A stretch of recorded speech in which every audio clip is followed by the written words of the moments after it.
곱셈과 나눗셈이 시작되는 그 첫 번째 시간인데요.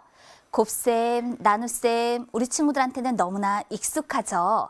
그런데 이제까지 곱셈이나 나눗셈을 학습하면서 어려운 점은 없었나요? 어떤 부분이 어려워서 실수를 하지는 않았는지 궁금합니다. 우리 4학년에서 곱셈은요, 그 수가 커지기는 하지만 그 원리는 3학년 때 배웠던 거랑 똑같거든요. 우리 함께 개념을 알아보면서 실수를 줄여보도록 하자고요.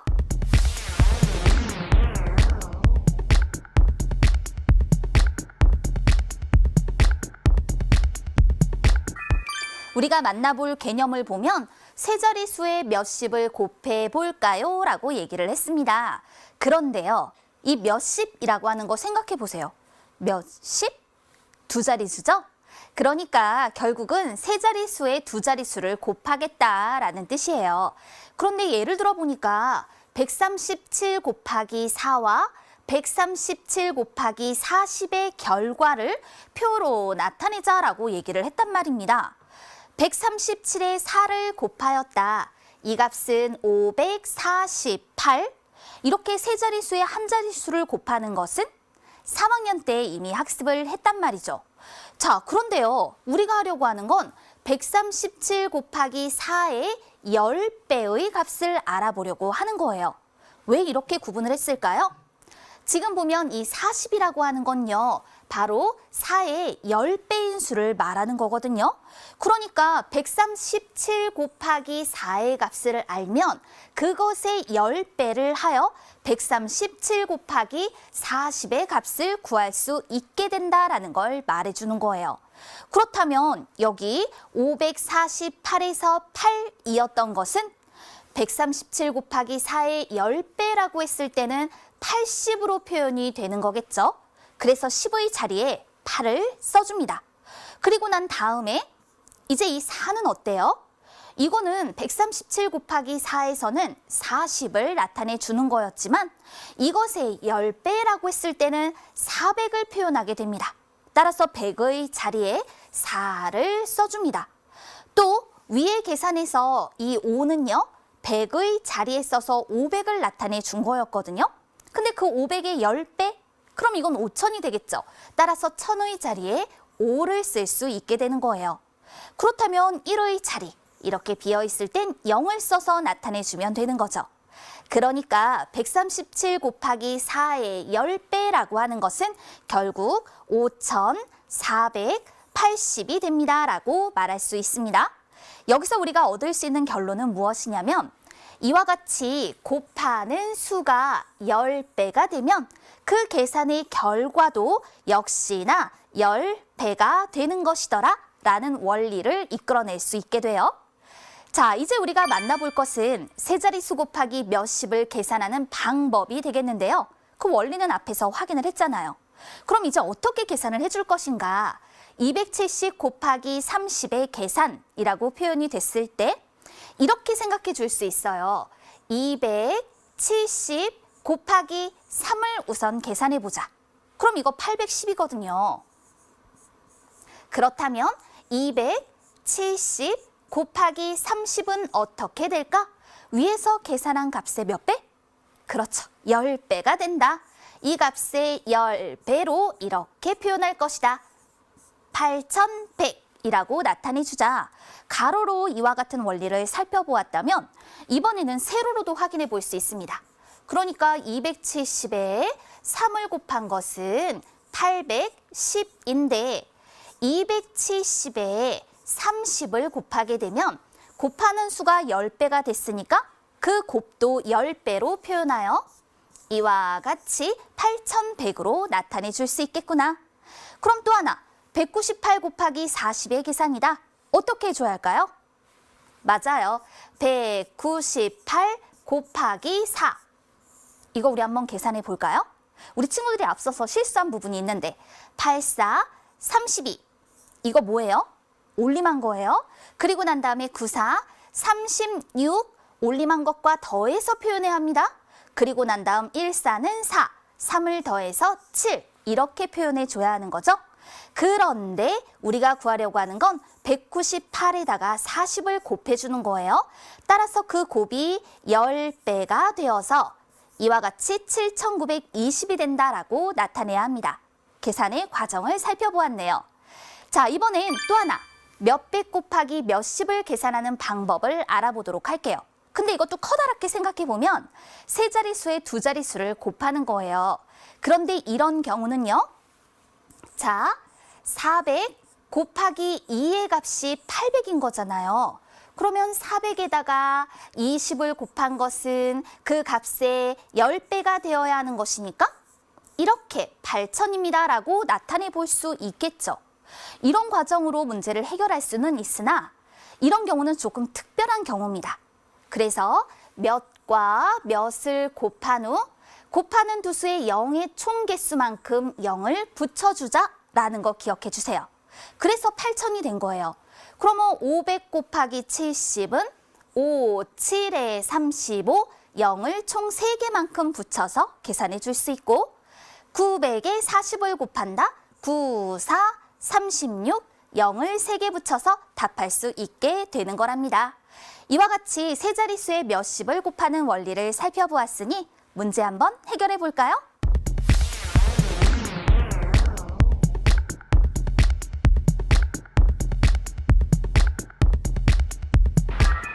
앞서 우리가 살펴본 계산 원리는 세 자릿수의 몇십을 곱하는 거였죠? 바로 확인하는 문제가 나왔습니다. 계산을 해볼 건데요. 279 곱하기 50이라고 하였습니다. 그렇다면 어떻게 계산을 해줘야 할까요? 우리 확인한 것처럼 279 곱하기 5의 값을 먼저 계산해 주는 거예요. 그랬더니 9, 5, 45, 7, 5, 35 올림한 것과 더해서 9라고 표현해야겠죠? 그 다음에 2, 5, 10 역시 올림한 것과 더해서 나타내 주세요. 그랬더니 1395가 되었습니다. 그런데 위에 것을 보면요. 5를 곱하는 것이 아니라 그것의 10배인 50을 곱해주는 거잖아요. 따라서 그 계산의 결과도 10배가 되어야 해요. 어떤 수의 10배라면 어떤 수의 0을 하나 더 붙여서 나타내 주는 거잖아요. 따라서 이 값은 13,950입니다. 이렇게 표현할 수 있습니다. 이 문제는 이런 것들을 참고해서 해결해 주면 되는 거예요. 그런데 이렇게 계산하고 다시 10배가 되는 값을 써줘야 하는 거 조금 복잡하다고요? 그래서 이번에는 좀 더 간단한 방법을 알려줄게요. 우선 846 곱하기 20이라고 얘기를 했잖아요. 그래서 1의 자리에 0을 하나 딱 써주세요. 그리고 난 다음 846과 2의 곱을 0의 왼쪽에 써서 나타내 주는 거예요. 이때 2라는 것은 실제로 20을 뜻하기 때문에 그러니까 6, 2, 12 이때 이 2를 10의 자리에 맞춰 써줘야 한다라는 걸 말해주는 겁니다. 그리고 난 다음에 4, 2, 8 올림한 것과 더해서 9 그 다음에 8이 16 이렇게 써서 두 수의 곱은 16,920입니다 라고 말할 수 있겠네요.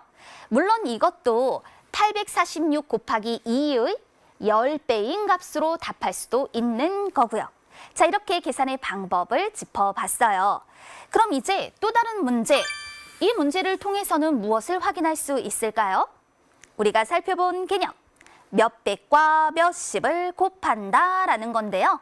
그렇다면 곱이 가장 작은 것을 찾아 기호를 쓰세요 라고 얘기를 했잖아요. 각각의 곱을 구해 볼게요. 기억에 900 곱하기 30이라고 했습니다. 이럴 때에는 몇과 몇을 곱하고 곱하는 두 수의 0의 총개수, 0이 모두 3개가 있네요. 그래서 0 3개만큼을 붙여주는 거예요. 27,000이 됐습니다. 또 니은의 경우는 700과 50을 곱하는 거니까 몇과 몇을 곱해서 7, 5, 35. 그 다음에 0이 모두 하나, 둘, 셋. 그래서 35,000. 디귿의 경우에 실수가 많습니다. 왜 그럴까 하고 봤더니 0이 모두 3개가 붙어야 되네? 그런데 이건 아니에요. 왜냐면 8과 5의 곱이 40이거든요. 그리고 난 다음에 0이 하나, 둘, 셋 이렇게 표현이 되다 보니까 계산한 값을 보면 4 뒤에 0은 모두 4개가 붙게 되는 겁니다. 그런데 이것도 들여다보면 결국은 몇과 몇의 곱에다가 곱하는 두 수의 0의 총개수 3개를 붙인 것이다. 이렇게 말할 수 있는 거예요. 리을을 볼게요. 600에 70을 곱합니다. 6, 7에 42. 그 다음에 0을 3개 붙여 나타내 주었어요. 곱이 가장 작은 건 따라서 27,000. 기호, 기억을 골라 답해 주세요. 몇백 곱하기 몇십 계산하는 방법을 확인해 보았죠. 자, 이제 문장이 좀 길어요. 여기서 구하려고 하는 건 뭔지 보세요. 재원이네 학급에서는 알뜰 바자회를 하여 얻은 수익금을 기부하기로 하였습니다. 수익금이 50원짜리 동전 256개와 500원짜리 동전 50개라면 재원이네 반에서 기부할 기부금은 모두 얼마일까요? 라고 했습니다. 이 문제는요, 3단계로 문제를 해결해 줘야 합니다. 그게 뭐냐면 우선 50원짜리 동전 256개는 얼마일까? 그 다음에 500원짜리 동전이 50개 모이면 얼마일까? 그리고 이것을 더해서 기부금이 모두 얼마일까? 그래서 3단계로 문제를 해결해 준다라는 거죠. 그럼 1단계, 50원짜리 동전 256개? 그럼 50을 256번 더하면 되겠네요. 이것을 표현할 때 50 곱하기 256이라고 표현하죠. 큰일 났습니다. 우리 세 자릿수에 두 자릿수를 곱하는 건 아는데 두 자릿수에 세 자릿수를 곱하는 건 안 배웠구나. 아니죠. 우리 곱셈에서는요, 두 수를 바꿔 곱해도 그 결과는 같단 말이에요. 따라서 이 두 수의 곱은요, 결국은 256 곱하기 50과 같아지는 거예요. 그렇다면 256에 5를 곱하고 0을 하나 붙여주면 되는 거겠네요. 6, 5, 30, 5, 5, 25, 2, 5, 10. 올림한 것과 바로바로 더해줬어요. 그리고 난 다음 0을 하나 붙여 나타내 주세요. 또 500원짜리 동전이 50개랍니다. 500 곱하기 50은 5, 5, 25. 여기다가 0을 3개만큼 붙여주면 되는 거죠. 이제 기부할 기부금이 모두 얼마일까? 12,800에다가 25,000을 더하면 되는 것이로구나. 따라서 이때 37,800이 된다라고 말할 수 있습니다. 기부할 금액이 모두 얼마일까라고 했으니까 답을 적을 때에는 37,800원입니다. 단위까지 붙여 표현해 주세요. 자, 이렇게 배운 곱셈 원리를 문제를 통해 다져보았습니다.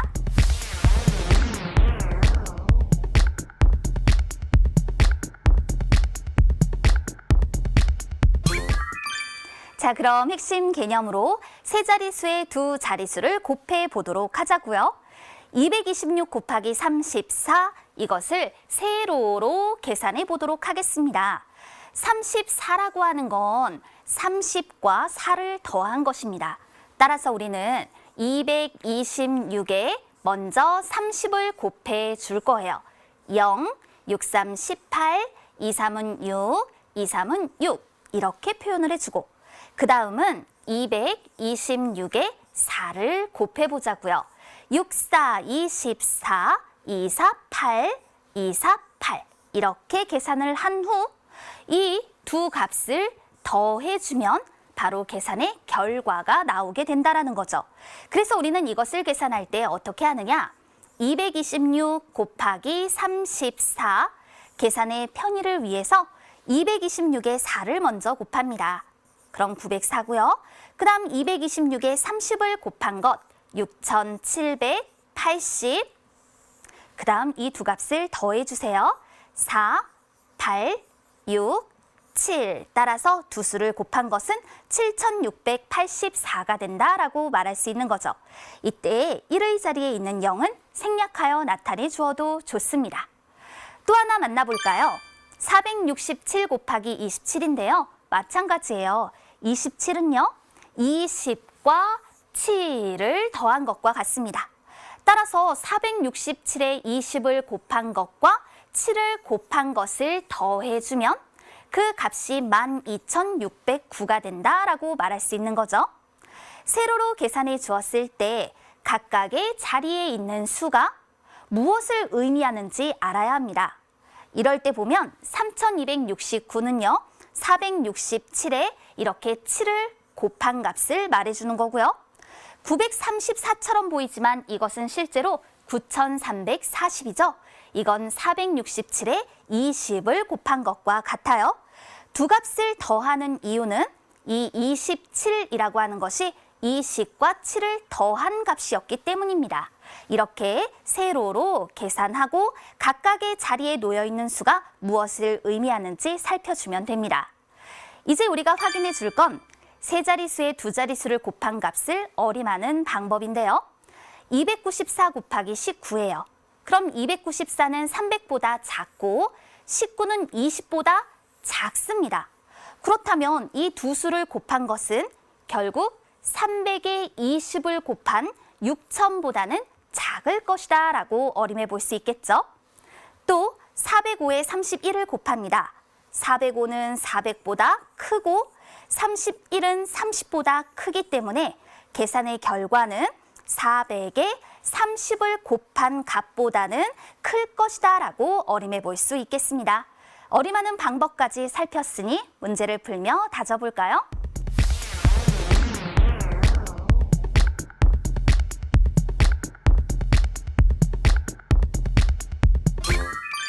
문제를 통해서 계산의 방법을 익혀보자고요. 곱이 큰 것부터 차례로 괄호 안에 번호를 써 넣으세요 라고 했는데요. 이 문제를 선택한 이유는요. 세 자릿수 곱하기 두 자릿수를 많이 연습하고 실수를 줄일 수 있기 때문입니다. 263 곱하기 30이라고 했습니다. 세로로 계산할 거니까 263에 2를 먼저 곱해 줄게요. 3이 6, 6이 12, 2는 4. 올림한 것과 더해서 여기를 5라고 표현을 해주어야겠죠? 그 다음에 실수하기 쉬운 부분이 나와요. 무엇이냐면요. 263에 우리는 여기 있는 이 3을 곱해줄 건데요. 이때 이 3은 실제로 30을 의미한다라는 거죠. 따라서 3, 3은 9. 이때 9는 반드시 10의 자리에 써서 나타내줘야 합니다. 그리고 난 다음 6, 3, 18, 2, 3은 6. 올림한 것과 더해서 7로 표현을 해줄게요. 지금 이걸 보니까 어때요? 1의 자리에 0을 생략하여 나타내 주었죠? 생략하여 나타내 주었다라고 했을 때 반드시 3, 3은 9, 9를 쓰는 위치를 주의 깊게 살펴야 합니다. 이제 이 값을 더합니다. 왜 더한다라고 했을까요? 이때 이 30이라는 것이 30과 2를 더한 것과 같기 때문이다 라고 얘기를 했어요. 그렇다면 더했을 때 6, 1, 4, 8, 8416이 되는 걸 알 수 있네요. 167에 46을 곱해 볼게요. 7, 6에 42, 6, 6에 36, 1, 6은 6. 이렇게 올림한 것과 더해서 표현해주고 마찬가지 7, 4, 28, 8을 잘 주의해서 나타내주세요. 그 다음에 6, 4, 24, 1, 4는 4, 2와 더해서 6 이렇게 나타낼 수 있죠. 더해 주었더니 2, 8, 6, 7, 7682로 나타낼 수 있어요. 343에 6을 곱해줄 거예요. 이 경우에도 3, 6, 18, 4, 6에 24, 그 다음에 3, 6, 18, 3, 2, 6, 10의 자리에 써줘야 합니다. 4, 2, 8, 3, 2, 6. 그 다음에 이걸 더해 볼게요. 8, 1, 9, 8, 8918입니다. 라고 표현해 줄 수 있겠죠. 그럼 이제 곱이 큰 것부터 번호를 써볼까요? 1, 2, 3. 이렇게 곱의 크기를 비교해서 알맞게 번호를 써넣어 줍니다. 다음 문제 도전해 볼게요. 이번에는요, 상자 안에 공이 들어있습니다. 그런데 뭐라고 했냐면 가 상자에서 공을 3개 꺼내 세 자릿수를, 나 상자에서 공을 2개 꺼내 두 자릿수를 만들고요. 만든 두 수로 세 자릿수 곱하기 두 자릿수를 만들려고 한대요. 그런데 곱이 가장 클 때와 가장 작을 때의 곱셈식을 각각 만들어 보자라고 얘기를 했습니다. 그렇다면 곱이 가장 크다. 어떻게 해야 할까요? 만들 수 있는 세 자릿수 중에서 가장 크게 따라서 876. 그리고 만들 수 있는 두 자릿수 중에서 가장 크게 이 두 수를 곱해 주었을 때 곱이 가장 커지게 되겠죠? 따라서 876에 97을 곱해 주는 거예요. 6, 7에 42, 7, 7에 49, 8, 7에 56, 6, 9, 54, 7, 9, 63, 8, 9, 72, 더하면 2, 7, 9, 4, 8. 따라서 두 수를 곱하면 84,972가 되는 것을 알 수 있습니다. 그런데 또 하나가 있었죠? 뭐라고 했냐면 가장 작을 때라고 얘기를 했잖아요. 따라서 이럴 때는 가장 작은 세 자릿수 246에 가장 작은 두 자릿수 35를 곱해주는 거예요. 미리 계산해봤어요. 8610으로 표현이 되더라고요. 이렇게 문제를 해결해 보았답니다.